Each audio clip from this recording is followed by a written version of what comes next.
बाबा ने सिर्फ देश में ही नहीं पूरे विश्व में एक गवर्नेंस का मॉडल का एक अनुपम उदाहरण दिया है। मैं जो आपको कह रहा था कि कैसे दंगाइयों के पोस्टर जो लखनऊ के चौराहे पर लगा दिए और आज अमेरिका में भी दंगाइयों के पोस्टर लगाए जा रहे हैं कि बाबा का मॉडल भी अमेरिका फॉलो करता है। गवर्नेंस ये नहीं होता कि अपने सीट के पीछे 2 भारत के झंडे लगा लिए और रोज शाम को 5 बजे टीवी पर आकर बकवास करनी शुरू कर दी। गवर्नेंस का जो एक अभूतपूर्व मॉडल योगी जी ने पेश किया उसके लिए उनको सलाम है, उनके जज्बे को सलाम है। तब इस देश की लुटियन मीडिया के बड़े बड़े स्वयंभू पत्रकारों ने एक सवाल उठाया था कि एक सन्यासी कैसे जो है इतने बड़े प्रदेश को संभालेगा। जिन्होंने जलाया था उन्हीं की संपत्ति कुर्क करके, उन्हीं की संपत्ति बेच के 1,62,00,000 की रिकवरी हुई है। तो जो ये योगी जी का मॉडल है वो किसी को जो है ना बख्शने का। अखिलेश यादव जी तो मुख्यमंत्री थे ही, उनके पिताजी सुपर मुख्यमंत्री थे, उनके पिताजी के मित्र आजम खां जी महासुपर मुख्यमंत्री थे, उनके चचा लोग और मुख्यमंत्री थे। और जो वो अब रिकवरी करने की बात कर रहे हैं ये तो बहुत अच्छी बात है। क्या अखिलेश यादव प्रदेश की जनता को आके बताएंगे कि वो आतंकवाद है कि ये समाजवाद है? आज तक योगी जी के आने से पहले इसी कानून की आड़ में जो है छुट्टा घूमते थे, आज वो उसी कानून से जो है बचाने की गुहार लगा रहे हैं। जिन लोगों की राजनीति इन बदमाशों के बंदूकों के दम पर चलती थी, आज जो है वो धीरे धीरे खत्म होती जा रही है, सरकती जा रही है। तो उनको आने वाले चुनाव के लिए डर लगा हुआ है। और एक ऐसी सरकार है कि जिसको डिसीजन लेने के लिए अपने बाप की तरफ नहीं देखना पड़ता। परिवर्तन का पहला कदम हमको उठाना पड़ेगा। आज क्यों भारत के पीछे जो 27 देश ऐसे लामबंद होके खड़े हैं कि नरेंद्र मोदी जी आप बोलो जो करना है हम करेंगे। जनता इन लोगों के लिए सिर्फ एक भेड़ बकरी है, एक वोट बैंक है जो सिर्फ 5 साल में याद आती है। दोस्तों नमस्कार, यूपी के अंदर योगी जी का हंटर चल गया है और हम आज चलते चलते इसको चर्चा को वेद शर्मा जी के साथ करेंगे कि योगी जी ने शिक्षक भर्ती के अंदर जो घोटाला हुआ है और एक अनामिका के 25 टीचर लगे हुए थे उसको लेकर के पूरी जांच हुई और जो अधिकारी है शिक्षा विभाग के उन्होंने सीधा जो जांच में पाया गया है तो 1400 के आसपास की घोटाले के आसपास सामने आ रहे हैं। अब योगी का हंटर चलने वाला है और 900 करोड़ की रिकवरी होगी। क्या देखते हैं? देखिए सुशील जी, जब योगी जी ने सत्ता उत्तर प्रदेश की संभाली थी तब इस देश की लुटियन मीडिया के बड़े बड़े स्वयंभू पत्रकारों ने एक सवाल उठाया था कि एक सन्यासी कैसे जो है इतने बड़े प्रदेश को संभालेगा। तो क्योंकि उन लुटियन मीडिया के राग दरबारी पत्रकारों का ऐसा आश्चर्यचकित होना लाजमी था, क्योंकि उन्होंने एक परिवार की जो है नौकरी करी है, उन लोगों को गुलामी की, मानसिक गुलामी की एक जो आदत पड़ी हुई है, तो उन्होंने कभी एक सन्यासी को जो है शासन करते देखा नहीं था। और जो सन्यासी पहले ही शासन कर रहा था वो उनको डाइजेस्ट नहीं हो रहा था। पर Yogi ji, Modi ji into and times उनके लिए साबित हुए। तो अब जो योगी जी ने अपना गवर्नेंस का मॉडल बनाया कि कैसे सीए और एनआरसी के आंदोलन के माध्यम से प्रदेश को जो फूंकने की जो कुछ लोगों की जो सोची समझी रणनीति थी, योगी जी ने उन लोगों को आइडेंटिफाई करके एक कानून के तहत जिन्होंने जलाया था उन्हीं की संपत्ति कुर्क करके, उन्हीं की संपत्ति बेच के 1,62,00,000 की रिकवरी हुई है। ये एक जो है शासन का एक अभूतपूर्व जो है उदाहरण है। और आज इसी से संज्ञान लेते हुए आज जब अमेरिका के अंदर जो है एक रंग भेद का जो आंदोलन होता है और वहाँ का जो राष्ट्रपति है उन्होंने भी उसी मॉडल को फॉलो करना शुरू कर दिया है।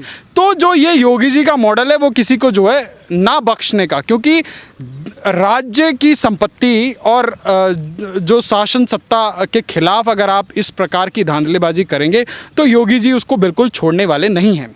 अच्छा, अब हम बात कर रहे थे शिक्षक घोटाले का। एक शिक्षिका का नाम आया अनामिका करके, वो 25 जगह जो है अलग अलग नौकरियां कर रही थी। तो इतना बड़ा प्रदेश है, देखिए यहाँ एक ऐसी सरकार थी जहाँ पे कई मुख्यमंत्री थे। अखिलेश यादव जी तो मुख्यमंत्री थे ही, उनके पिताजी सुपर मुख्यमंत्री थे, उनके पिताजी के मित्र आजम खां जी महासुपर मुख्यमंत्री थे, उनके चचा लोग और मुख्यमंत्री थे।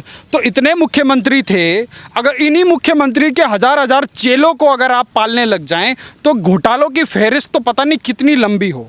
उससे पहले बहन जी की सत्ता चलती थी, तो बहन जी की सत्ता जो थी उनका अलग ही सिस्टम था। तो घोटाला इस लेवल, इस तरह व्याप्त था सिस्टम के अंदर कि लोगों को ये लगने लगा कि शायद हम लोगों को जो अगर इस प्रदेश में जीना है तो हमें घोटालों के साथ जीना पड़ेगा। तो ये एक तरह से लोगों ने जो है एक्सेप्ट कर लिया था कि अब हमें इसी सिस्टम के साथ जीना पड़ेगा। परंतु जब योगी जी ने सत्ता संभाली तो सबसे पहले इसी कैंसर को जो है ठीक करने का योगी जी ने काम किया और पूरे के पूरे सिस्टम को उन्होंने ओवरऑल करने का काम किया है। और अब जो ये बात हो रही है कि शिक्षा के क्षेत्र में जो घोटाला हो रहा है, अगर अब इसकी परतें खुलेंगी तो आपको पता लगेगा कि कितने लोग जो है इस भ्रष्ट सिस्टम के माध्यम से जो है लाखों करोड़ों रुपया कमाए थे, और जो वो अब रिकवरी करने की बात कर रहे हैं, ये तो बहुत अच्छी बात है। और आप अभी देखेंगे कि कैसे ये लोग घड़ियाली आंसू बहाते हुए दिखेंगे, और इन्हीं के मित्र लोग इन केसों में आगे जो है बड़े बड़े वकील हायर करेंगे और केस लड़ा जाएगा। एक टीचर से 60 लाख का एवरेज आ रहा है। ये अगर एक टीचर से 60 लाख का एवरेज आ रहा है और अगर प्रदेश में ऐसे 5-10 हज़ार टीचर निकलते हैं तो आप सोचिए कि प्रदेश के अंदर राजस्व की किस लेवल पर बेइंतहा चोरी हो रही थी। और जब आप एक 25-30 करोड़ के प्रदेश को संभाल रहे होते हैं और जब वहाँ पे घुन लग चुका होता है तो उसका जो ट्रीटमेंट सॉल्यूशन होता है वो उसी लेवल का होता है, उसी एक्यूट लेवल का ट्रीटमेंट किया जाता है। निसंदेह इसमें समय लगता है, परंतु इसके रिजल्ट जो है बहुत अच्छे होंगे। प्रदेश में गवर्नेंस का जो एक अभूतपूर्व मॉडल योगी जी ने पेश किया है, उसके लिए उनको सलाम है, उनके जज्बे को सलाम है कि उन्होंने आज देखिए प्रदेश के अंदर अभी कानपुर के अंदर हमारे जो है 8 पुलिस के जवान शहीद हुए हैं। जवान शहीद हुए, परंतु विपक्ष ने लपक लिया उस मौके को, राजनीति भुनाने लगे और बोले कि जो है ये एक राजनीतिक साठगांठ है। तो जो लोग राजनीतिक साठगांठ बताते हैं ना, तो उन लोगों की जो मैं सूचना के लिए बता दूं कि ये भी लाल टोपे वाले समाजवादी ही थे। आप अपनी स्क्रीन पे वो फोटो चलाइएगा, बड़े बड़े जोर शोर से विकास दुबे की फोटो जो है सपा और बसपा के बहुत बड़े बड़े नामचीन नेताओं के साथ। ये कौन सा समाजवाद है? क्या अखिलेश यादव प्रदेश की जनता को आके बताएंगे कि वो आतंकवाद है कि ये समाजवाद है? जो प्रदेश के अंदर 8 पुलिस वालों को जो है मौत के घाट उतार देता है, वो कौन सा समाजवाद है? तो इस पे जो है राजनीति करने से पहले अपनी गिरेबान में झांक लेना चाहिए कि आप बोल क्या रहे हैं। क्योंकि देखिए, यदि अगर कोई बदमाश है, यदि कोई गैंगस्टर है, तो वो सबके लिए गैंगस्टर है ना। तो आप इसमें राजनीति करेंगे और आप ये भूल जाएंगे कि इसके तार मेरे यहाँ से जुड़े हैं। तो अगर आप किसी की तरफ एक उंगली उठाएंगे तो चारों की चारों उंगलियां आपकी तरफ मुड़ेंगी। तो ये राजनेताओं को जो है अब सचेत होना पड़ेगा, क्योंकि ये 70s 80s वाली राजनीति नहीं है कि आपने बदमाशों को पाल लिया और उन्हीं के दम पे आप राजनीति करेंगे। अब जो है, अब ये इंफॉर्मेशन टेक्नोलॉजी का युग है। आज अगर आपका मीडिया आपके इन्फ्लुएंस में अगर कुछ तथ्यों को दबाता भी है, झुटलाता भी है, नहीं भी दिखाता, इस देश में ऑल्टरनेट मीडिया की शुरुआत हो चुकी है। विकास दुबे का अगर इनकाउंटर करने के लिए या दबिश मारने के लिए पुलिस पहुंचती है तो जवाबी कार्रवाई होती है, तो 8 जवान शहीद हो जाते हैं। उसके बाद दोबारा भी इनकाउंटर की तैयारी होती है तो उसमें 2 बदमाशों को मार दिया जाता है। परंतु अब जो चीज़ें खंगाली जा रही हैं और निकल के सामने आ रही हैं, जो पोस्टर्स हैं वो समाजवाद से जुड़े हुए हैं। कहीं ना कहीं कुछ लोग हैं वो आरोप लगा रहे हैं कि जो बाबा की सरकार है उससे बदमाश नहीं रोके जा रहे हैं, यहाँ पर सिस्टम भ्रष्ट होता जा रहा है। कि इसको किस नज़र से देखते हैं? देखिए, जब बाबा आए थे तो बाबा ने ऐसी सख्ती कर दी थी कि जो अपराधी थे वो गले में जो है तख्ती टांगे घूमते थे कि जी हमारा एनकाउंटर मत करना, हम सरेंडर कर रहे हैं। तो यही राजनीतिक आका थे जो मानव अधिकार वाले बड़ी बिंदी गैंग वाले लोगों को आगे करके इन जो है कुख्यात सरगनाओं को बचाने के लिए जो बड़े बड़े टीवी चैनलों पर डिबेट करवाते थे। तो बाबा ने तो अपना कदम 1 इंच भी पीछे नहीं हटाया, उल्टा बाबा ने कदम आगे बढ़ा दिया है। आज भी ये हालत है कि उत्तर प्रदेश के अंदर जो अपने आप को बहुत बड़े बड़े सरगना समझते थे, आज वो जेलों के अंदर अपने आप को जो है सुरक्षित महसूस करते हैं। वो कहते हैं भगवान आप हमें किसी भी कानून किसी भी आरोप में जेल में डाल दो, पर अंदर डाल दो। क्यों? बाहर रहेंगे तो हमें जो है दबिश करने आएगी पुलिस और हो सकता है हमारा एनकाउंटर कर दे। मतलब जो लोग आज तक योगी जी के आने से पहले इसी कानून की आड़ में जो है छुट्टा घूमते थे, आज वो उसी कानून से जो है बचाने की गुहार लगा रहे हैं। तो ये योगी जी का गवर्नेंस का मॉडल है और इस योगी जी के गवर्नेंस की मॉडल से प्रदेश के अंदर लोगों के अंदर ज़बरदस्त उत्साह है, पूरा का पूरा योगी जी को समर्थन है। परंतु जिन लोगों की राजनीति इन बदमाशों के बंदूकों के दम पर चलती थी, आज जो है वो धीरे धीरे ख़त्म होती जा रही है, सरकती जा रही है। तो उनको आने वाले चुनाव के लिए डर लगा हुआ है कि हम जो है कैसे इस गवर्नेंस का जो मॉडल है इसको हम कैसे फेस करेंगे। बाबा जी का हंटर चारों तरफ से चल रहा है। एक तरफ बदमाशों को जेल के अंदर पहुंचाया जा रहा है, एक तरफ जो लखनऊ के अंदर सीए प्रोटेस्ट के अंदर जो सरकारी संपत्ति को ध्वस्त किया गया था उनसे 1,62,00,000 का रिकवरी हो रही है। तो कहीं ना कहीं योगी जी का हंटर सब जगह चल रहा है। शिक्षक विभाग में 900 करोड़ की रिकवरी। तो क्या लग रहा है कि जो भ्रष्टाचार फैला हुआ था चारों तरफ से बिल्कुल फुल स्टॉप लग सकता है? देखिए, अगर आपको गवर्नेंस की बात करनी है तो देश में योगी आदित्यनाथ इकलौते ऐसे मुख्यमंत्री हैं जिनके साथ इस देश की मीडिया ने कभी न्याय नहीं किया। उदाहरण के तौर पे दिल्ली में एक नौसिखिया मुख्यमंत्री बन जाता है और वो 5 साल तक यही चिल्लाता है कि मैं दिल्ली को लंदन बना दूंगा, लंदन बना दूंगा, लंदन बना दूंगा।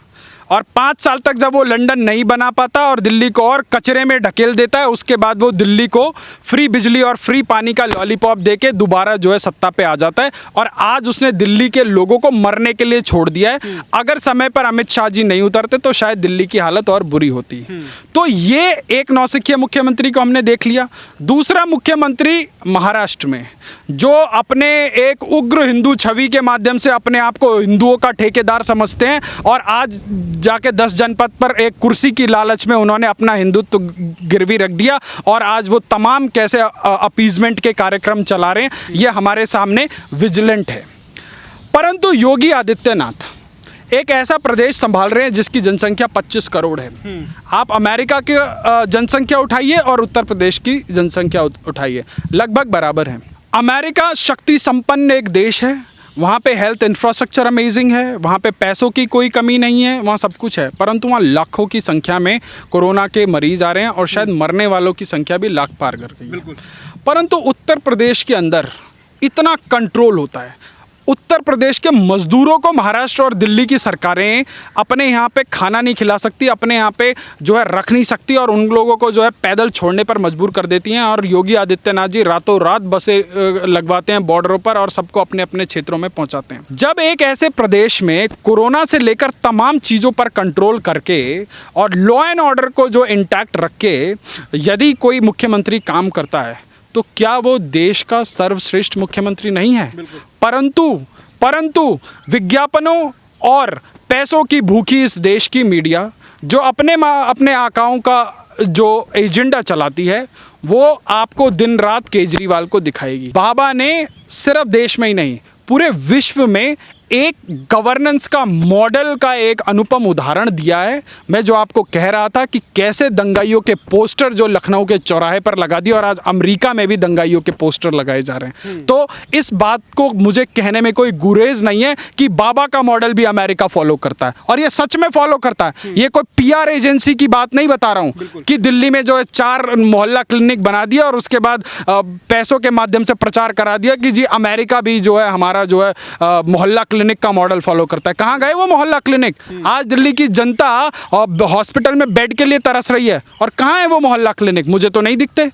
तो ये जो इंसान एक सच्ची कर्तव्य निष्ठा के साथ प्रदेश की जनता के लिए काम करता है, बाबा जी एक सन्यासी आदमी है जिन्होंने अपना पूरा तन मन धन जो है धर्म की रक्षा के लिए, धर्म के प्रचार के लिए और देश की जनता के लिए निछावर उन्होंने समर्पित कर दिया है। तो वो आज अगर शासन को संभाले हुए हैं तो वो कैसे आप उनको देखेंगे, प्रत्येक जिलों में वो उन्होंने पहुंचने का काम किया। क्या आपने दिल्ली के मुख्यमंत्री को आपने ग्राउंड जीरो पे कहीं देखा? मैंने तो नहीं देखा। 3 महीने में अरविंद केजरीवाल अपने घर से बाहर नहीं निकले। तो ये गवर्नेंस जो है ज़मीन पर उतर कर होता है। आज अगर देश का प्रधानमंत्री, जब पूरा देश सो रहा होता है और देश का प्रधानमंत्री अगर लेह अपने जवानों के बीच पहुंचते तो ये गवर्नेंस होता है। गवर्नेंस ये नहीं होता कि अपने सीट के पीछे 2 भारत के झंडे लगा लिए और रोज़ शाम को 5 बजे टीवी पर आकर बकवास करनी शुरू कर दी। ये अपने आप को टीवी पर दिखाने का जो एक ऑब्सेशन हो गया है ना देश के राजनेताओं को, उन लोगों की संवेदनाएं मर गई हैं जनता के पीछे, और जनता समझ चुकी है इस चीज़ को। तो सबसे बड़ा सवाल यहाँ पर यह है कि बाबा जी ने राजनीति को बदल के रख दिया है कि जो अगर बात करें कि सीए प्रोटेस्ट का जो मॉडल बनाया, उन्होंने पोस्टर लगा करके दिखाया और उसके बाद अमेरिका भी फॉलो करने लगा। तो कहीं ना कहीं जो रिकवरी अब हो रही है, तो इसको लेकर के भी शायद हो सकता है कि और राज्य भी इस चीज़ को सीखेंगे। देखिए, जिन लोगों को हमेशा से तुष्टीकरण की राजनीति करने की बीमारी लगी हो वो तो बिल्कुल नहीं करेंगे, क्योंकि तमाम देश के प्रदेशों के अंदर अभी भी ये कैंसर व्याप्त है। अगर आप बसपा की राजनीति समझे तो उनका जो है दलित और मुस्लिम कार्ड होता है। समाजवादी पार्टी की राजनीति की बात करें तो उन लोगों का जो है मुस्लिम और यादव कार्ड होता है। और अगर आप, मैं ये उत्तर प्रदेश के परिप्रेक्ष्य में बात कर रहा हूँ, अगर आप कांग्रेस की बात करें तो उनका तो एक तरफा जो है मुस्लिम प्रेम होता है, क्योंकि अब योगी आदित्यनाथ जी ने उत्तर प्रदेश के अंदर राजनीति के मानक बदल दिए हैं।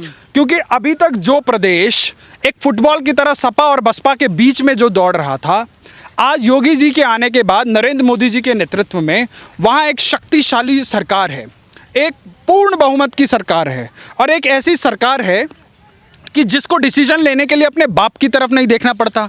अगर कहीं पापा नाराज हो गए तो चाचा की तरफ नहीं देखना पड़ता, चाचा नाराज नहीं हो गए तो जो है आजम चिचा की तरफ देखना नहीं पड़ता, कि जिनकी अगर भैंस चोरी हो जाती है तो पूरा पुलिस बल जो है भैंस ढूंढने के लिए लगा दिया जाता है। बाबा जी उन्हीं को जेल में डाल देते हैं। आज बाबा जी ने, जिन लोगों ने इस प्रदेश को लूटा है, आज बाबा जी ने उन लोगों का चैन लूट लिया है, उन लोगों की नींद लूट ली है। वो आदमी कहता है मैं सांसद हूँ, बाबा जी ने कहा कि आप सांसद होते होंगे परंतु वो कानून की नज़र में आप मुजरिम हैं। तो रामपुर से इलाहाबाद तक वो जो चोरों को ले जाने वाली जीप होती है ना, नीले वाली पुलिस की, उसके अंदर बिठा के ले जाया जाता है और वहाँ जाके गुहार लगाते हैं सांसद साहब की जी मुझे तो खाना भी नहीं खिलाया गया, मुझे तो जो है निकलने ही नहीं दिया गया। तो देखो, चोरों के साथ चोरों जैसा सुलूक होना चाहिए, नहीं तो इस देश में फैशन बन गया है।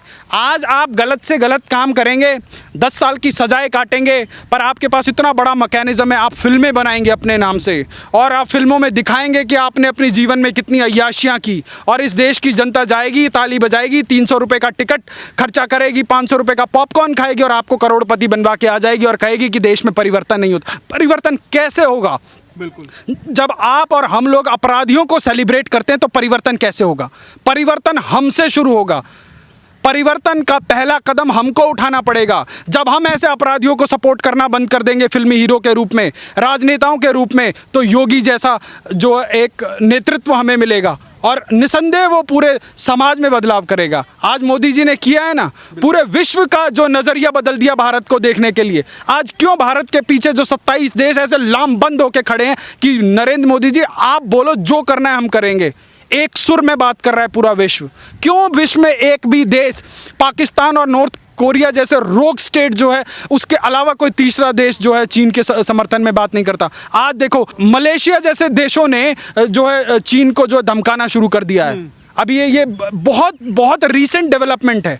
तो ये एक देश के नेतृत्व का कमाल है, और मोदी जी के नेतृत्व में जो देश के और सरकारें हैं वो काम कर रही हैं, परंतु अभी भी इस देश के अंदर कुछ राजनेताओं को जो तुष्टीकरण की राजनीति करनी है, क्योंकि उनका वो वोट बैंक है। मतलब योगी और मोदी जी ने आकर के पूरी राजनीति का एक मॉडल तैयार कर दिया है जो पूरा वर्ल्ड आज फॉलो करता है। बिल्कुल, देखिए देश के अंदर, मैं आपको अभी यूपी इलेक्शन का एक रेफरेंस देता हूँ, 2019 के लोकसभा चुनाव का रेफरेंस देता हूँ कि कैसे एक महागठबंधन बनाया गया। और मजे की बात ये देखिए कि कांग्रेस उस महागठबंधन का हिस्सा नहीं था। सपा, बसपा, राष्ट्रीय लोकदल, इन्होंने एक गठबंधन बनाया और कांग्रेस उस गठबंधन का हिस्सा नहीं था। तो जो इनके सफोलॉजिस्ट हैं, जो अपने आप को बहुत बड़ा स्ट्रैटेजिस्ट समझते हैं, इन लोगों की क्या महत्वाकांक्षाएं थी कि जो जाट वोट बैंक है वो सद जाएगा, जो यादव वोट बैंक है वो सद जाएगा, जो दलित वोट बैंक है वो सद जाएगा, और मुस्लिम तो हमारा है ही, वो तो हमारा पक्का है, वो हमें छोड़ के कहीं जा ही नहीं सकता। अब बचता है सवर्ण। सवर्ण को कहाँ सेटल करें? तो कांग्रेस ने कहा जी हम तो पहले से ही सवर्णों की पार्टी हैं, हम लोग जो है साइड में बैठेंगे और जहां भाजपा सवर्ण कैंडिडेट उतारेगी हम वहां पे जो है सवर्ण कैंडिडेट उतार के भाजपा को न्यूट्रलाइज करेंगे। नज़ारा देखिए, उत्तर प्रदेश की लोकसभा में क्या हुआ। तो यही परिवर्तन है। यही परिवर्तन है। ये जो मोदी जी ने जो ये जात पात की राजनीति करने वाले जो समाज के ठेकेदार थे, आज बहन जी को पूछिए जरा, बहन जी ने कितनों के घरों में रोटी पहुंचाई। बहन जी ने यदि 10,000 करोड़ अपनी मूर्ति और हाथी लगाने की जगह उस वर्ष जब यूपी में सूखा घोषित हुआ था, यदि 10,000 की जगह अगर 2,000 करोड़ भी गरीबों के घर में अनाज पहुंचाने के लिए पहुंचा दिया होता तो आज ये स्थिति नहीं होती। आज बहन जी अपनी मूर्तियां देख के खुश हो रही हैं क्योंकि सदन के अंदर उनके सांसद नहीं है। तो जब आप विकास से दूर होकर, जब आप सिर्फ सेल्फ ऑब्सेशनेस की राजनीति में आ जाएंगे तो यही होता है। आज लालू यादव क्यों एक तरह से अलग थलग पड़े हैं, आज क्यों मायावती अलग थलग पड़ी हैं? क्योंकि इन लोगों के पास विजन की कमी है। ये लोग अपने परिवार से ऊपर नहीं उठे। ये लोग जयप्रकाश नारायण के आंदोलन से आए तो सही, परंतु इन्होंने अपनी विचारों की राजनीति को इंडोर्स करना शुरू कर दिया। इन्होंने गुंडे बदमाशों की राजनीति को इंडोर्स करना शुरू कर दिया। यदि सच्चे अर्थों में ये जयप्रकाश के अनुयायी होते, लोहिया के अनुयायी होते, तो आज इनकी हालत ये नहीं होती। क्योंकि आज इनके पास विचारों की कमी है, विचारों का दिवालियापन है। आप देखिए कमाल, क्या एक ऐसा मुख्यमंत्री जिसके पिताजी ने राजनीतिक विरासत उसके हाथ में उठा के दे दी, बताया जाता है कि वो महाशय ऑस्ट्रेलिया से पढ़ के आए। आपने ऐसा क्या किया कि 5 साल में जनता आपको दोबारा नहीं चुन पाई, और वो भी इतनी बुरी तरीके से?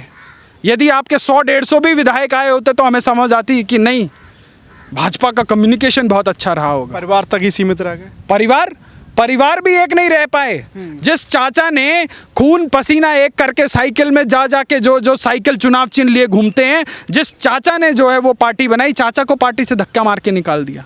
तो जो अपने परिवार में अपने बड़ों का सम्मान नहीं कर सकते, वो जनता का क्या सम्मान करेंगे? जनता इन लोगों के लिए सिर्फ एक भेड़ बकरी है, एक वोट बैंक है जो सिर्फ 5 साल में याद आती है। आप बताइए, कोरोना के वक्त ये आपको जितने बड़े बड़े समाजवाद और बहुजन समाजवाद के ठेकेदार आपको चिल्लाते हुए दिखते हैं टीवी पर, आपको कितने दिखे? कितने लोगों ने दलितों की सहायता की? कितने लोगों ने समाज में आके लोगों की सहायता करी? मेरे पास एक फ़ोटो आई है, कहीं सैनिटाइज़र बांटा, उसमें भी लाल टोपी वाले नेताजी की फ़ोटो है। ये है राजनीति की पराकाष्ठा। तो देश की जनता समझ रही है, और देश की जनता अब उस जात पात की राजनीति से उठ रही है, और ये आप लोगों के लिए चेतावनी है। समय आते चेत जाइए, नहीं तो एक 400 पार्टी सांसदों वाली पार्टी या 40 में जो है रेंग रही है, और आपका हाल भी वही है। बिल्कुल। तो ये देश की जनता ने जो है एक मोदी जी और योगी जी के नेतृत्व में जो एक अलग प्रकार की राजनीति को जो समझने का और उसको आत्मसात करने का प्रयास किया, ये देश में एक परिवर्तन का द्योतक है, और ये देश के भविष्य के लिए अच्छा है।